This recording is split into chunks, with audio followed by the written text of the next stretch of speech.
मन जल रहा है, कैसे इसको आनंदित करें, ये उपाय कहीं जागतिक न कर बैठे, नहीं तो धोखा हो जाएगा। जब मन उदास हो तो इसे प्रियालाल की लीला चरित्रों में, महापुरुषों के चरित्रों में, महापुरुषों के वचनों में इसको लगावें। इसकी उदासी प्रभु के चिंतन से दूर करें, ना कि विषय भोगों से। अगर कहीं किसी माया रचित वस्तु, व्यक्ति, स्थान के संयोग से तुम्हारी उदासी नष्ट हो रही, तो परिणाम में उपासना भी नष्ट हो रही है। ध्यान देना इस विषय पर। चाहे वो रसेंद्री का विषय हो, जनेन्द्री का हो, नेत्रेंद्री का, घ्राणेन्द्री का, त्वगेन्द्री का, शब्द, स्पर्श, रूप, रसगंध यदि ये प्रियालाल से विलक करके भोगे जाएं तो उपासना को ढक देते हैं। पश्चाताप पैदा होता है, हृदय ग्लानि से भर जाता है, जो सहज आनंद है वो ढक जाता है। इसे अच्छे से हृदय में बैठा लीजिए। जब मन निराश और उदास हो तो अध्यात्म के द्वारा इसको आनंदित करें। विषय भोगों में लगाकर आध्यात्मिक शक्ति छीन करके कभी कोई उदास मन को प्रसन्न नहीं कर पाया, न कर पाएगा, ना है किसी का। चाहे जितना वैभव एकत्रित कर ले लोक लोकांतर का, मन प्रसन्न नहीं हो सकता। मन प्रसन्न होता ही परमात्मा चिंतन से है।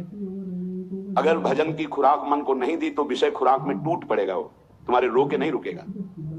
अगर इसे कोई रोक सकता है तो भजनानंदी, चाहे वो गृहस्थ हो या विरक्त हो, जितना आप भजन रूपी धन एकत्रित करेंगे वो महाबल है, उसी से मन को रोका जाता है। भजन करते करते हृदय सरस होता और लीलाओं में सुख मिलने लगता है। प्रभु की रसमयी लीलाएं हैं। वृंदावन में महामाधुर्य रस बरस रहा है, जो शब्द रसों का, भजन का सार है। नित्य विहार रस, नित्य विहार भजन। श्रीपाद प्रबोधानंद जी महाराज वर्णन करते हैं, उपासक अगर कोई वासना रखेगा तो इस उपासना की सिद्धि में बहुत विलंब हो जाएगी। सच्ची कहते हैं, कहीं सुख नहीं है। आपका मलिन हृदय इसलिए हर जगह आसक्ति बस चिपक रहा है। ये भोग, ये सुख, ये सुख, ये सुख। सच्ची कहते हैं, निर्मल हृदय से अगर आप देखोगे तो इस माया रचित बनावटी संसार में सुख कहाँ है। किसी को भी मिला होता आज तक तो इतिहास में, शास्त्र में कोई लिख देता मैं परम सुखी हो गया। कहीं सुख नहीं। आप अपने जीवन को साक्षी करके देखिए, आप अपने हृदय के न्यायाधीश बनिए और बोलिए आज तक आपको किस भोग में सुख मिला। तत्कालिक आपकी तन्मयता के कारण आपको लगता है कि मैं भोग रहा हूं अमुक पदार्थ, अमुक भोग, उसमें सुख है, लेकिन थोड़ी ही देर बाद फिर आप निर्णय कीजिए जो आपने भोगा वो क्या था। फिर और थोड़ी देर बाद तो आप देखेंगे नवीन तृष्णा पैदा हो गई पुनः भोगने की, कि अभी तो अनुभव नहीं हुआ, एक बार फिर देखता हूं। इसका मतलब वहां सुख नहीं है। इसलिए पूज्यपाद श्री उड़िया बाबा जी महाराज कहते हैं, अय उपासक, मन में यदि कोई वासना रखोगे तो तुम्हारा पुनर्जन्म निश्चित है। बहुत ध्यान से सुनिएगा। ये बड़े न्यायाधीश हैं, ये ब्रह्म प्राप्त, भगवत प्राप्त महापुरुष जो बोलते हैं, यही प्रमाण माना जाता है। अगर आप महान पाप किए हैं और कोई महात्मा कहते जाओ कुछ नहीं, सब ठीक है, एक भी पाप का दंड आपको नहीं मिलेगा। सच्ची मानो ना, ये न्यायाधीश हैं, ये बड़े बड़े महापुरुष। इसीलिए इनसे जो लाभ मिलता है वो भगवान से भी बढ़कर लाभ कहा जाता है, क्योंकि भगवान में तो जब पूर्ण शरणागति होती तब हम तो हम सर्व पापेभ्यो मोक्षयिष्यामि मा शुचा, और पूर्ण शरणागति यही महापुरुष जन कराते हैं। एक एक शब्द पर कभी संशय मत करना। ये जीवन का वो सूत्र है जिनके आधार पर बाल्यावस्था से चला गया है। अय उपासक, अय साधक, मन में यदि कोई वासना रखोगे तो पुनर्जन्म तुम्हारा निश्चित हो गया है। होश में हो जाओ। वासना, ये भोग लूं, ये देख लूं, ये चाहत है, इसके सिवा हम नहीं कुछ पसंद करते, इसके बिना हम नहीं जी सकते, ये सब वासना। हिरण में ममता हो गई तो भगवान के पुत्र हैं, भगवान ऋषभ देव जी के पुत्र हैं, भरत जी महाराज, अगला जन्म हिरण का हुआ। स्त्री में आसक्ति हो गई पुरंजनी में तो पुरंजन का अगला जन्म स्त्री का होगा। अगर कोई भी वासना है आपका जन्म होगा, प्रमाण से कहते हैं बाबा। प्रार्थना करते हैं कोई वासना रहने न पावे, नहीं तो अगला जन्म हो जाएगा, बड़ा निकृष्ट भी हो सकता है। हमें बहुत बड़े महात्मा की बात बता रहे हैं बाबा, कह रहे हैं जब हम राम घाट में रहते थे गंगा की, तो एक बड़े अच्छे महात्मा वहां थे। उन्होंने एक अपनी कुटिया बना रखी थी। एक दिन उनके कोई बड़े धनी मानी भगत आए और सोने की कई मुहरें चरणों में रखी, भेंट में रखी। उन्होंने सोच करके ले लिया कि संत भंडारा करेंगे, और गीता जी के एक बस्ते में बांध कर रख दिया। वस्त्र को आवेष्टित करके ग्रंथ को जब रखा जाता है तो उसे बस्ता कहते हैं। एक रस्सी होती और उसको जब ऐसे करके कई बार लपेटा, उसी में वो स्वर्ण की मुद्राएं रख दी, मोहरें।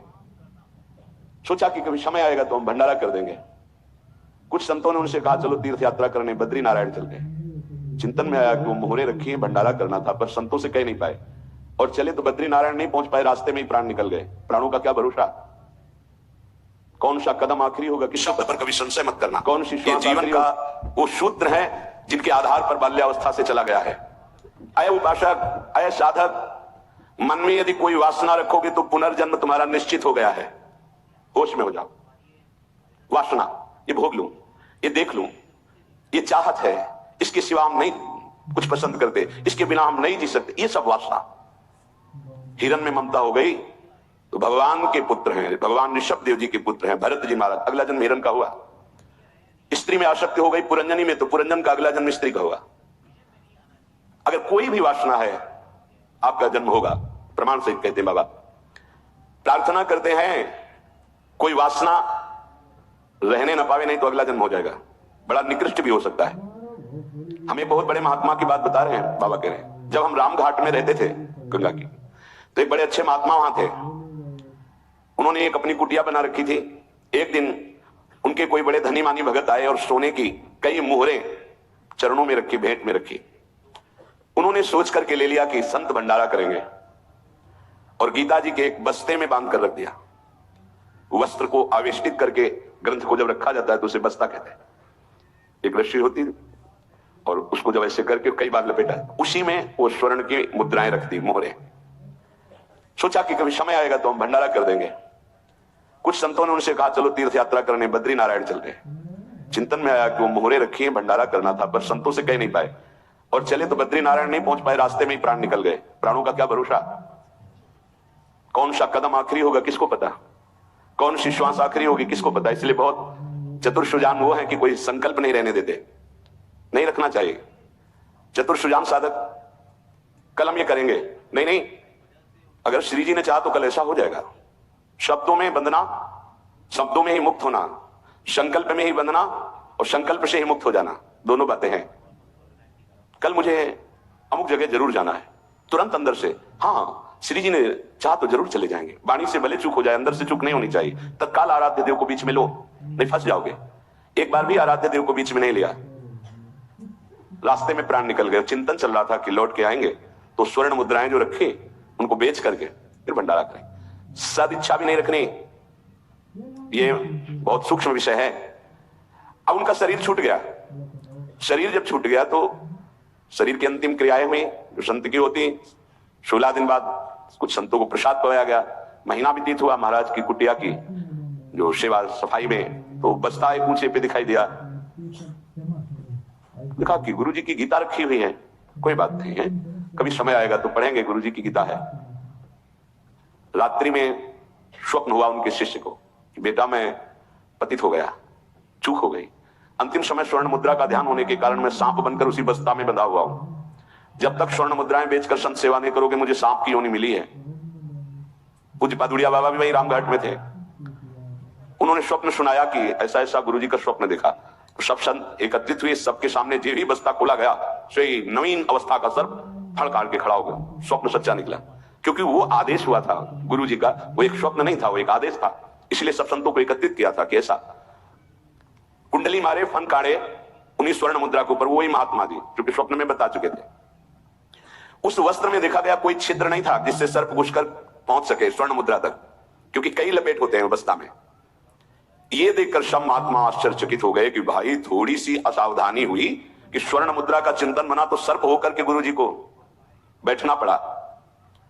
उस सर्प को बड़े सम्मान, किसी को कुछ नहीं काटा, कुछ नहीं छेड़ा, उसको बहुत सम्मान से आदर पूर्वक जंगल में जाके दुखी होकर शिष्यों ने छोड़ा और उन मोहरों को बेचा गया।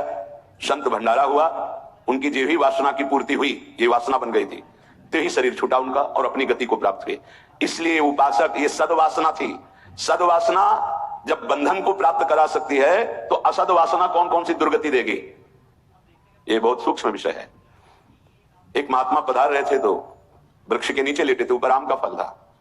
पके हुए आम के फल में दृष्टि चली गई। अंतिम समय तो उसी में कीड़ा बनकर आम के पेड़ में आए। शिष्य समर्थ थे, उनको ध्यान के द्वारा जब पता चला तो उन्होंने फिर भजन बल से अपने गुरु जी का उद्धार किया। कई बार ऐसा देखा गया है कि शिष्य के द्वारा गुरु को भगवत साक्षात्कार होता है। सुतीक्ष्ण जी को पहले से ठाकुर जी का साक्षात्कार हुआ, साथ लेकर फिर अपने गुरु जी के पास साक्षात्कार करवाने प्रभु को गए। बड़ी महिमा है भजन की। गुरु प्रदत्त भजन से बड़ी सामर्थ्य शिष्यों में जागृत हो जाती है। विश्वास करो, विश्वास करो, बाबा 2 बार कह रहे हैं। जो कह रहे हैं उस पर विश्वास करो, कोई वासना मत रहने दो, ढूंढ ढूंढ करके वासना को नष्ट कर दो, तुमसे ना नष्ट होती हो तो गुरुजनों के सामने रख दो, प्रभु के सामने रख दो, प्रभु इस वासना को नष्ट कर दो। देख लो, भंडारे की वासना ने सांप बना दिया, मृग की वासना ने मृग बना दिया, हिरन बना दिया। हमारी इतनी वासना है, हमारा क्या होगा? कभी विचार किया है अंदर बैठ के कितनी